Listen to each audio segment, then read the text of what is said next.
നീലഗിരി കുനൂരിൽ നടുറോഡിൽ പുലി. മേലട്ടടി പ്രദേശത്താണ് പുലി സാന്നിധ്യം ഉണ്ടായത്.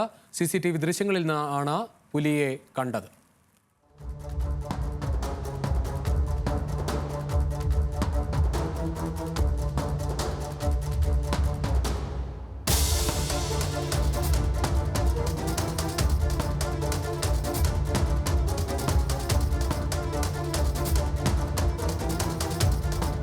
വിവരങ്ങളുമായി രതീഷ് വാസ്തവൻ ചേരുകയാണ്. രതീഷ്, ഒരു ജനവാസ മേഖലയിൽ തന്നെയാണ് പുലി ഇറങ്ങിയതെന്ന് മനസ്സിലാകുന്നു. രുചീഷ്, തീർച്ചയായും ഇത് നീലഗിരി സ്വാഭാവികമായിട്ടും ഇത്തരം ജനവാസ കേന്ദ്രങ്ങളൊക്കെ ഏറ്റവും അടുത്ത് കിടക്കുന്ന ഒരു സ്ഥലമാണ്. നീലഗിരിയുടെ പൊതുവായ സ്ഥിതി അനുസരിച്ച് ഇത്തരം വീടുകൾ കൂടുതലുള്ള പ്രദേശത്തു കൂടിയാണ് പുലിയുടെ സാന്നിധ്യം ഈ CCTVയിലൂടെ സ്ഥിരീകരിച്ചിട്ടുള്ളത്. ഇതിനടുത്ത് തന്നെ ഇത്തരത്തിൽ പുലി സാന്നിധ്യമുള്ള പ്രദേശങ്ങളുണ്ട്, വനപ്രദേശമുണ്ട്.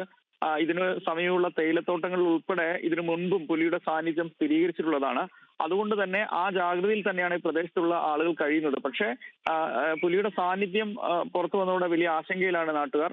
മാത്രവുമല്ല, ഈ വനത്തിലൊക്കെ വലിയ വരൾച്ചയായതുകൊണ്ട് തന്നെ ഈ വെള്ളം തേടി വന്യമൃഗങ്ങൾ വനത്തിൽ നിന്ന് പുറത്തേക്ക് ഇറങ്ങുന്ന ഒരു സ്ഥിതി ഇപ്പോൾ നീലഗിരി വനമേഖലയോട് ചേർന്ന പ്രദേശങ്ങളിലൊക്കെ തന്നെ ഉണ്ടായിട്ടുണ്ട്. വനംവകുപ്പ് അതിന് കരുതലും മുൻകരുതലും ഒക്കെ എടുത്തുകൊണ്ട് പട്രോളിംഗ് ഉൾപ്പെടെ നടത്തി ഈ വന്യമൃഗങ്ങളുടെ സാന്നിധ്യം സ്ഥിരീകരിച്ചുകൊണ്ട് അവയെ കാട്ടിലേക്ക് തന്നെ തിരിച്ചയക്കാൻ അല്ലെങ്കിൽ അത്തരം കാര്യങ്ങളിലേക്ക് മുതിരുന്നുണ്ട്. എന്നാൽ CCTV ദൃശ്യങ്ങളിൽ പുലിയാണെന്ന് വ്യക്തമായതോടെ തന്നെ ആ പ്രദേശങ്ങളിൽ ഒരു രാത്രികാല പട്രോളിംഗ് ഉൾപ്പെടെ നടത്താനാണ് വനംവകുപ്പ് ഇപ്പോൾ തീരുമാനിച്ചിട്ടുള്ളത്.